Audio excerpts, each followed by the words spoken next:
আসসালামু আলাইকুম।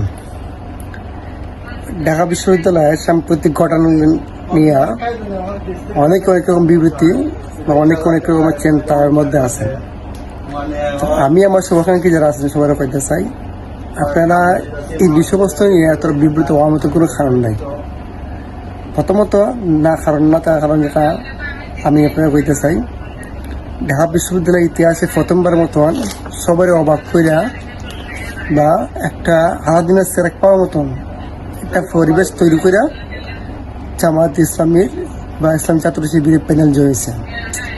এটা বাম জোট কোন, বিএনপি কোন, আওয়ামী লীগ কোন, কেউ এটা সহ্য করার মতন কারণ নেই, বা কেউ মানে মতো কোনো পরিবেশ এখন পর্যন্ত বলা হয় নাই।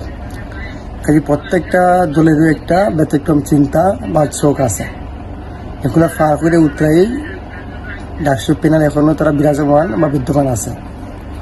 তো যখন তারা ইস্তেহার বাস্তবায়ন করতে গেল, তখন ঢাকা বিশ্ববিদ্যালয় কর্তৃপক্ষ করল কি যে আমার কাছে ফান্ড নাই।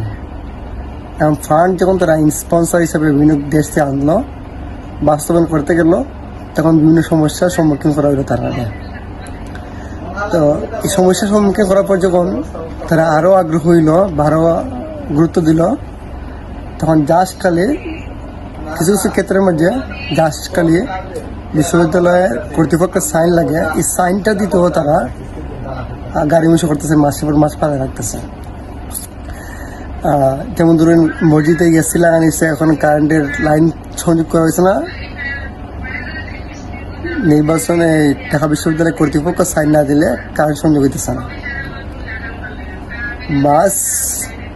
শনিবারে বাস নিয়ে যে কথাবার্তা চলতেছে, শনিবার বাস ঢাকা সম্পূর্ণ ওকে, জাসকালে এটা ফাঁস হইতো, বিশ্ববিদ্যালয় কর্তৃপক্ষ একটা সাইন দিত, এই সাইনটা তারা দিতেছে না।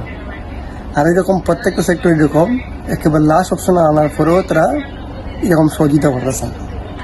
তো সহযোগিতা না করার কারণ আমি যারা মনে করতেছি, তারা আগামী ডাকসুর প্রস্তুতি নিয়েছে, যাতে আগামী ডাকসু শিবির প্যানেল অন্যরা বাদজন লাভ না করতে পারে। তারা এখন যে প্রস্তুতি নিতেছে বিশ্ববিদ্যালয় কর্তৃপক্ষ, কীভাবে প্রস্তুতি নিতেছে, তারা যদি তাদের ইস্তেহার বাস্তবায়ন না করতে পারে, তাহলে আগামী বছর ছাত্রীর কাছে তারা কি মুখ দেখাইব বা কি কথা কইব যে তারা পুনরায় আবার নির্বাচিত করার লেখা। যেভাবে যখন তারা প্রত্যেকটা ইস্তেহার ব্যর্থ হইব, তখনই শিক্ষার্থী একটা প্রশ্নবিদ্ধের মুখ হইব, তখন তারা ভোট ব্যাংকে কমিব আর নানা ইস্যুতে তারা জনপ্রিয়তা কমিব। আর এইরকম প্রেক্ষাপটে বা ইস্যুটাই কেন্দ্র করে আগামী ছাত্র দল বা ক্ষমতাসীন দলের একটা ছাত্র দল আগামী ডাকসুর নেতৃত্ব বা রাজত্ব করার লিগে চিন্তা চেতনা পরিকল্পনা ডিজাইনিংয়ের অংশ হিসাবে আজকে এই ডাকসুটার এইরকম ব্যবহার করতেছে বা তারা নিয়ন্ত্রণ করতেছে। তার বাইরে আমার দৃষ্টিকোণ থেকে কোনো কিছু না। যদি ব্যাপার আপনার দ্বিমত থাকাতে অবশ্যই মতামত শেয়ার করতে পারেন। ধন্যবাদ।